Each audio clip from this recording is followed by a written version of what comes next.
پاکستان کو اس وقت جس چیز کی شدید کمی ہے وہ ہے نیشنل کوہیژن کی. اور نیشنل کوہیژن کیسے بنے گی, کیسے اس کو حاصل کیا جائے گا؟ نیشنل کوہیژن آپ حاصل نہیں کر سکتے جب تک آپ کی سیاسی عدم استحکام ہو. نیشنل کوہیژن کیسے حاصل ہوگی؟ جبکہ آپ دیکھیں ایک طرف تو ہم کشمیر, آکوپائیڈ کشمیر میں جو مظالم ہو رہے ہیں بالکل ہو رہے ہیں, لیکن اس وقت جو ملک کی جو صورتحال ہے اس میں کوئی ایک ایسی پارٹی نہیں ہے جو کہ یہ کلیم کر سکے کہ وہ پوری فیڈریشن میں اپنی نمائندگی رکھتی ہے ماں سوائے پاکستان تحریک انصاف کے. پاکستان تحریک انصاف ایک ایسی جماعت ہے جس نے کہ اپنے لیڈر عمران خان کی ایک اس ملک کے ساتھ محبت, اس ملک کے ساتھ ان کی کمٹمنٹ اور اس ملک کے عوام کی بھلائی کے لیے, اس کی خوشحالی کے لیے جو ویژن دیا ہے اس کا کوئی ثانی نہیں ہے. اور ساتھ میں اس قسم کے حالات میں جس طرح کہ انڈیا نے ہمیں دبانے کی کوشش کی ہے, ایک ناکام کوشش کی ہے, لیکن جب یہی واقعہ ہوا تھا 2019 میں پلوامہ والا, تو اس میں کیا کتنی کلیئرٹی تھی جو کہ ہمیں اس حکومت میں نظر نہیں آئی. ان کا جو بیان تھا جو یہ واقعہ ہوا تھا تو اس میں بڑا کلیئرلی کہا تھا, اور میں کوٹ کرتا ہوں خان صاحب کو, I am making absolutely clear to the international community that if India was to be reckless enough to conduct a false flag operation against Pakistan, it would confront a strong national Pakistani resolve and be given a befitting response at all levels of the threat. Make no mistake. Clarity ہے, ایک moral authority ہے, ایک leader بول رہا ہے, ایک leader جو کہ ایک پوری 24 کروڑ عوام کی نمائندگی کرتا ہے. اس وقت صورتحال کیا ہے؟ اس وقت صورتحال یہ ہے کہ ایک طرف حکمران کھڑے ہیں اور پوری قوم دوسری طرف کھڑی ہوئی ہے. ایسی صورتحال میں آپ کیسے نیشنل کوہیژن کر سکتے ہیں؟ آپ اپنی اکانومی کو کیسے امپروو کر سکتے ہیں جبکہ پاکستان کی سب سے بڑی سیاسی جماعت کے لیڈر کو سیاسی مقدمات بنا کر اس کو پابند سلاسل کیے 600 سے زیادہ دن ہو گئے ہیں. پاکستان تحریک انصاف کی لیڈرشپ کو, ورکرز کو جیلوں میں ٹھوسا گیا ہوا ہے. اس وقت پاکستان کی تاریخ میں کبھی اتنے سیاسی قیدی نہیں تھے جو کہ آج ہیں. ہیومن رائٹس وائلیشنز کے نئے ریکارڈ قائم ہوئے ہیں. پاکستان تحریک انصاف کے اراکین پہ ہر طرح کے 2 سال سے پڑے ہوئے ہیں. ہمارے لیڈر شاہ محمود قریشی, اعجاز چودھری اس ہاؤس کے ممبر ہیں جس کو کہ ہم یہاں پہ لا نہیں سکے, یاسمین راشد, عمر چیمہ, اور اس طرح کے جو, اور سب سے بڑی بات یہ ہے کہ اس پارٹی کا لیڈر عمران خان, اس کو آپ نے پابند سلاسل کیا ہوا ہے. آج ضرورت تھی عمران خان کی, آج ضرورت ہے عمران خان کی. وہ کس لیے کہ وہ سب کو جوڑ سکتا ہے. اس نے ہمیشہ پاکستان کو جوڑنے کی بات کی ہے. اس نے کبھی بھی ایسی بات نہیں کی جس سے کہ صوبائیت کا تاثر ملے. اس نے ایک قوم پاکستان کی بات کی ہے.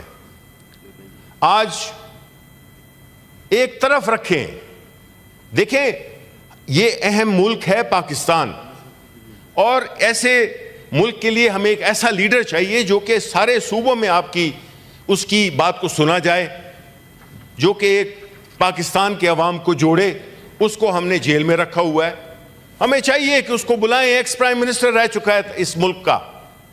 یہ ضروری ہے کہ ہم نے ہر prime minister, ex prime minister کو ایک مثال بنانا ہے؟ نہیں چیئرمین صاحب, یہ ملک تب تک ٹھیک ہو نہیں سکتا جب تک کہ یہاں پہ عوام کے حقیقی نمائندے نہیں آئے, فری اینڈ فیئر الیکشنز نہیں ہوں.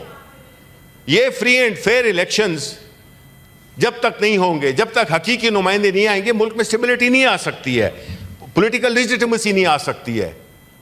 ہم نے یہ دیکھنا ہے کہ جو چیلنجز ہمیں درپیش ہیں, چاہے وہ ملکی لیول پہ ہوں یا بیرونی لیول پہ ہوں, اس کے لیے ہمیں ایک سٹرونگ اکانومی چاہیے, اور سٹرونگ اکانومی اس وقت تک نہیں آ سکتی جب تک کہ ملک میں سیاسی استحکام نہ ہو. یہ لازم و ملزوم ہے. ہمیں یہ نہیں سوچنا چاہیے کہ جی ہم سورج کو اپنے ایک انگوٹھے کے ساتھ چھپا لیں, یعنی کہ ہم عمران خان کو جیل میں ڈال دیں, پاکستان تحریک انصاف کے لوگوں کو ہم جیلوں میں ٹھوسیں, سیاسی مقدمات بنائیں, عدالتیں نہ سنیں. اب جو 26ویں ترمیم اسی ہاؤس سے پاس ہوئی ہے, اس کے تو ہم نے نتائج ابھی دیکھ لی ہیں کہ کس طرح سے ایگزیکٹو نے عدلیہ کو اپنے انڈر کر لیا ہے. ہمارے کیسز نہیں سنے جاتے. ہم کل پورا دن خوار ہوئے. اب leader of the house, leader of the opposition in senate, leader of the opposition in national assembly, وہ خوار ہو رہے ہیں, پھر رہے ہیں. ان کو کوئی جو فلیگ کار ہے اس کو بھی کوئی وہ نہیں کراتا. یہ ریاست کے نمائندے ہیں, آپ ان کو مسٹریٹ نہیں کر سکتے. آپ ان کو ریڈیکیول, شبلی فراز کی بات نہیں ہے, عمر ایوب کی بات نہیں ہے. Leader of the opposition is a constitutional office. آپ اس کو اس کی تصدیق کریں گے تو آپ اس کی نہیں کر رہے ہیں تصدیق, آپ اس عہدے کی اس کے اوپر یہ کر رہے ہیں. ڈیو پروسیس فالو نہیں ہو رہا, کیسز لگتے نہیں ہیں ہمارے. یہ جب تک یہ ہوگا آپ ایکسپیکٹ نہیں کریں کہ ملک آگے جائے گا. صرف مقصد صرف پاور میں رہنا نہیں ہے, جو کہ ان کا پرابلم ہے. گورنمنٹ میں جو اس وقت ہیں, اقتدار میں رہنا کافی نہیں ہوتا. میں آج کہتا ہوں کہ اگر ہمیں آپ آج بھی اقتدار دیں, ہم نہیں ہیں, ہم اقتدار کے لیے نہیں کر رہے, ہم نہیں لیں گے. اور ہم ایسی منافقانہ سیاست کو بھی رد کرتے ہیں, اور منافقت سے باہر نکل کر سیاسی جماعتیں اپنا کردار ادا کریں, جو کہ کئی جماعتیں نہیں کر رہی. ان کا ایک رول, ایک جگہ پہ ایک اوپینین ہوتا ہے اور دوسری جگہ ان کا دوسری ہوتا ہے, کھانے کے اور دکھانے کے اور.